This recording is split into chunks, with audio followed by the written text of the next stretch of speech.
As part of the Hofstra Title IX series, we're joined today by former Hofstra softball All-American Crystal Boyd. Crystal, welcome. Thank you for joining me. Thank you for having me. It's great to see you. It's been a while since we've connected, but I appreciate you taking the time. And as you know, it's the 50th anniversary of Title IX in 2022, coming up this June.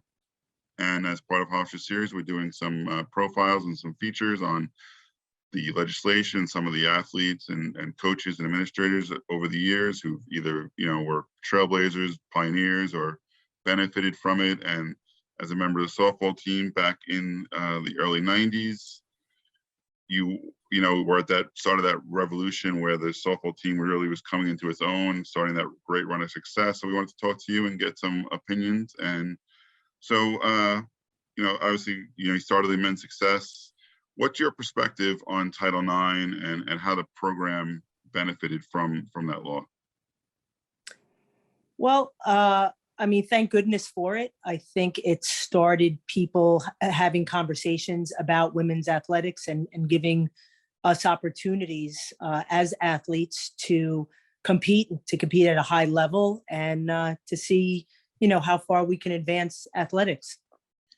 Now, you obviously had a great amount of success individually, All-American, batting champion, played professional softball right at the infancy of the women's professional leagues. So again, in that case, from seeing where you were in 1994 to where it is now, what a jump even in those, almost 20 years. Oh, you make me sound so old. I spoke to Bill Edwards a couple of weeks ago about this, and he talked about the responsibility he had as a mentor and as a role model, as a coach to young women at the time, in fighting the battle for, equity in women's sports and for the softball program. What did you learn from him and Bella, Coach Tino, and how did they, what did you see as from the athlete's point of view?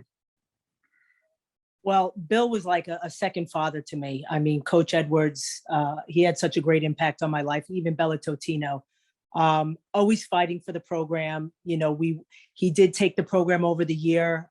Before I came in, I was part of his first recruiting class, and he did whatever it took to just, fight for women's athletics, fight for our program.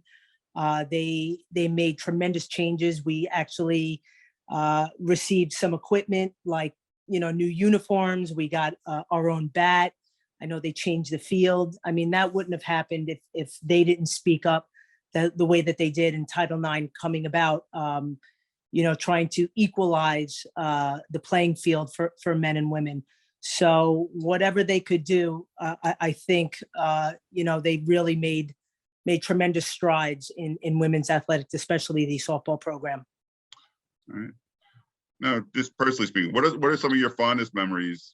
Title IX or not Title IX, not really Title IX, really, but what's some of your fondest memories from your time at Hofstra? Just the camaraderie, the opportunity to see other places, play other teams, see other campuses, the opportunity to just compete. I loved sports. I've been around it all my life, having a daughter now that's involved with sports. My memories are just being able to play every single day, go to practice every single day, train for something to be better and, to strive for. I know records can be broken, but it was nice to have my name in those books for just a little while, expecting it to be broken, but, setting a goal and being able to have the platform to actually do it. I see, your name's still in those books. So now, after Hofstra, obviously you go into a career as an educator, teacher, coach. From the time that you were playing scholastically to what you saw through your career, how have the opportunities changed for girls and young women in sports? Well, you're seeing a lot more women on TV. You have Athletes Unlimited now starting with softball, basketball, lacrosse, softball. Women are actually getting paid to be an athlete. I mean, nowhere on the same level as men, but the opportunities are there to extend your career beyond college. I know there's a lot of opportunities for travel teams now for younger kids, and there's a lot more women role models out there for the girls to really aspire to be like and to emulate. So it's nice to see that. We have a long way to go, but small steps. You mentioned, your daughter being involved in athletics. How do you talk to her about what it was like when you were her age, the opportunities that you had versus the opportunities that she has now? Obviously, travel teams were not as prevalent, and the amount of them and the opportunities of traveling around the country to play on these high level travel teams weren't necessarily there when you were playing scholastically. I don't know if she quite gets it yet, because the opportunities are there, and we're lucky enough to be able to give that to her. Right now, she's playing some travel volleyball, travel lacrosse. She's playing, at her middle school / high school, and she doesn't know any different.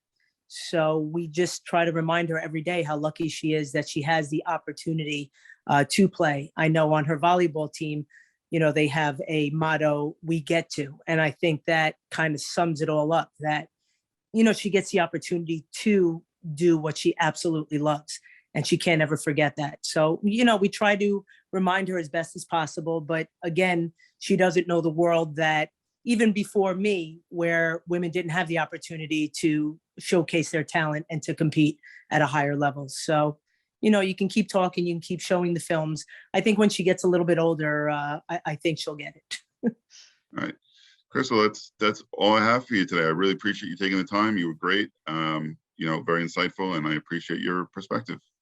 Thank you. And I appreciate being here. Thank you. All right. And this is part of the Hofstra Title IX series. Thank you.